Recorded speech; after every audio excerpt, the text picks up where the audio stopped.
Did a lot of girls get injured? Were there a lot of stuff like that going on?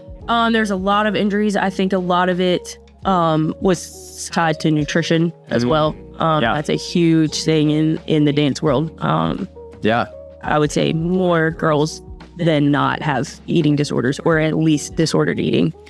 What did that look like so in middle school, like you're just figuring out what life is? What did you know girls who were like, this girl doesn't eat, or did you see that? Or what did that look like?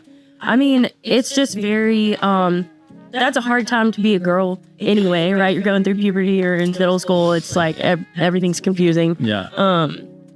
And then you're going to dance practice and you're just wearing these tiny little leotards in front of all these other girls who, maybe they're skinnier than you, maybe they're taller than you, maybe they have the body type better than you. So it's a real comparison game. Yeah, no shit. And so, I mean, I guess I will ask this, but did you see anyone who like they had to quit because on that front things got so bad? Not early, not like middle school years, but college, yes. Okay. Yeah. Gotcha. For sure. So you're going through it. You're in middle school. You're training through it. I guess you're probably seeing some success in the recitals. I don't know what that looks like. So you're moving up. You get to high school. How did you go from not competing in dance in high school, but dancing in high school to all of a sudden being on Colorgaurd in a $1 million band?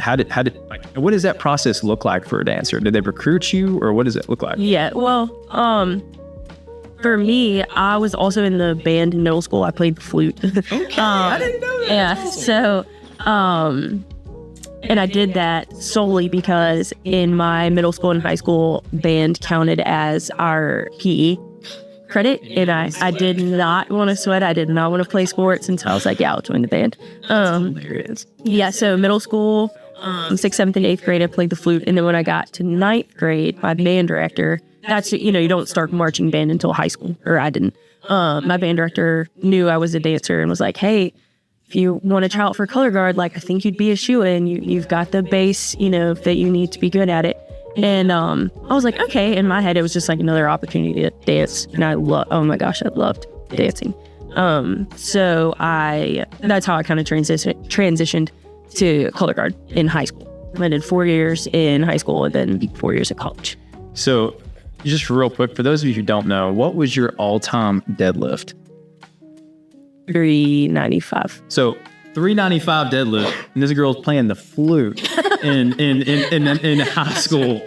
So you can see the contrast, the comparison to contrast here. Like you kind of turn it on. You definitely sweat a lot for people who know you. Yeah. So, all right, let me go back to, so you're in high school, you go through 4 years, Colorgaurd, you're playing the flute, and then you go to Alabama. I don't know what that looks like at all. So how did you get to Alabama? Did you know you were going to dance the whole time you went to Alabama? Or yeah, I went to Alabama to be a dance major. I didn't apply to any other schools. Alabama was the only school I applied to. I knew that's where I was going.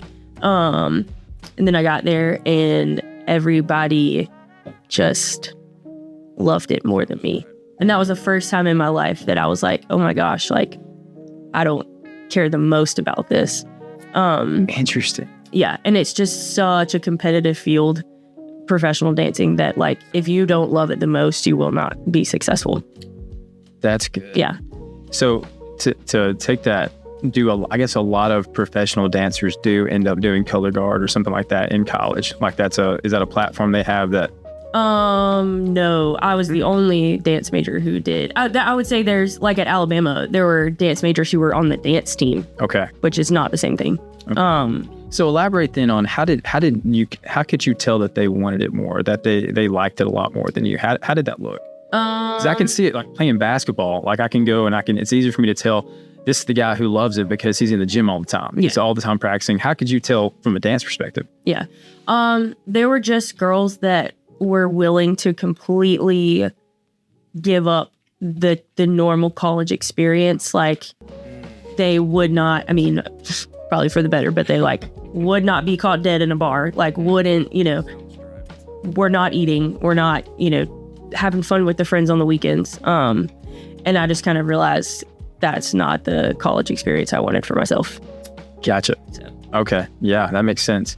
So do you know some people who went on and like end up dancing professionally? Oh yeah, my college roommate was a dance major at Alabama, and she lives in New York now and dances professionally. What does she dance? What is some of the stuff she does? She does all kind of stuff. She has done like off-Broadway stuff. Her resume is like incredible. That is so cool. Yeah, and she did it in a very healthy way, which is inspiring. So.